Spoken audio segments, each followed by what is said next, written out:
over 200 million people affected by disasters every year. Now, if governments are retreating from providing the services to disaster victims, to the poorest people around the world, is it just the aid agencies who have to stand in, fill that gap? It is a stark warning by the world's most important aid agency. The prediction of a fast-approaching crisis in global disaster relief as governments withdraw funding and involvement, leaving aid agencies and non-governmental organisations such as the Red Cross and Red Crescent as the frontline troops in the battle to save lives. Where previously such organisations would have worked alongside national and international authorities as auxiliaries, they're increasingly being forced to take over the major relief role. This hard-hitting World Disasters Report by the International Federation of Red Cross and Red Crescent Societies identifies massive global changes in politics and economics. The result is now a seismic shift away from government-led efforts to tackle poverty, hunger and conflict. I think very much the Red Cross, the Red Crescent, the NGOs are the frontline troops of providing for the most vulnerable people around the world today. We're seeing far many more people affected by disasters now than 10 years ago. The growth of the private sector in welfare provision over the past 10 years also leaves millions at risk, according to Peter Walker, the editor of the report. In many of these complex disasters and the aftermath of complex disasters, we're looking at countries where 10, 20 years ago, the assumption would have been it's the government's responsibility to carry out social welfare, to rebuild. That assumption isn't always there now. Now, it's not a matter of whether it's right or it's wrong. The reality is that it isn't getting done. The report warns aid agencies are now close to breaking point because of these shifts in responsibility. The Red Cross and Red Crescent are at this moment tackling a wide scope of major crises across the globe. These range from the huge wave of refugees in Zaire's bitter civil war to providing famine relief on a massive scale to countries such as China, North Korea and Vietnam, which have been hit by severe recurring floods. In the Mekong Delta of Vietnam, for example, the local Red Cross, supported by the International Federation, has taken full responsibility for whole towns hit by flooding over the past 3 years. The organisation expects to have to provide the same help for at least 2 more years.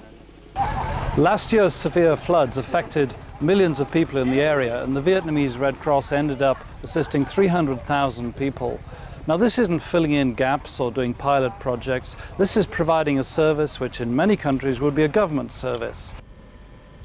Floods in Asia are having a severe impact on people's livelihoods because there's a major push in this area for economic growth. The report calls for much closer cooperation between aid agencies, the commercial sector and governments to tackle and prevent these disasters.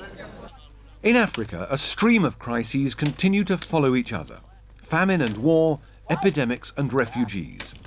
Here, aid agencies are being asked to create massive programs for years at a time, virtually replacing governments by providing an international welfare service.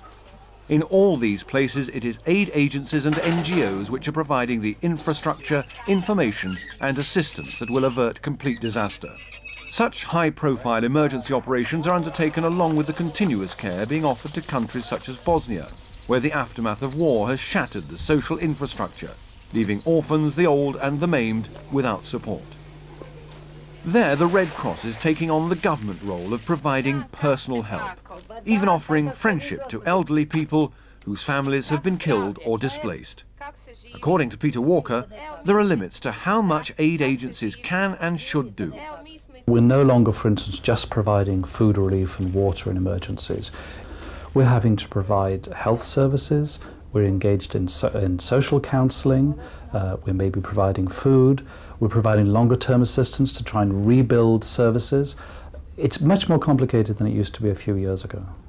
The solution, according to Dr. Walker, begins with a radical reappraisal, which identifies aid agencies as service providers who can guarantee a minimum quality of support in every life and death crisis. Crucial to this will be the ethics of international aid itself, which are criticised in the report, and the urgent need for higher standards to deal with the magnitude of world disasters. I think the worst case scenario is if money is thrown and only money is thrown at these problems. Dealing with the issues of why people are vulnerable to disasters, how they recover from them, isn't just a matter of putting sticking plasters on it. It's not a firefighting service. It's got to go beyond that. There's also pressure for a new relationship with governments, commercial bodies and other aid agencies around the world. There aren't enough resources to go around, so we've got to find a much better way of using them in partnership. This isn't the world of 10 years ago. That, I think, is the key message. Relationships have changed. It's no longer a matter of resources flowing from a bank or a donor to an implementing agency down to the people on the ground. Relationships have got to go the other way, and that's why implementing agencies that are the frontline troops like the Red Cross, the Red Crescent, we've got to come up with the quality standards in our work that speak beyond just delivering food, that actually look at how come people are put in this situation and what can we do to help them get out of it so that next time round they're better able to fend for themselves.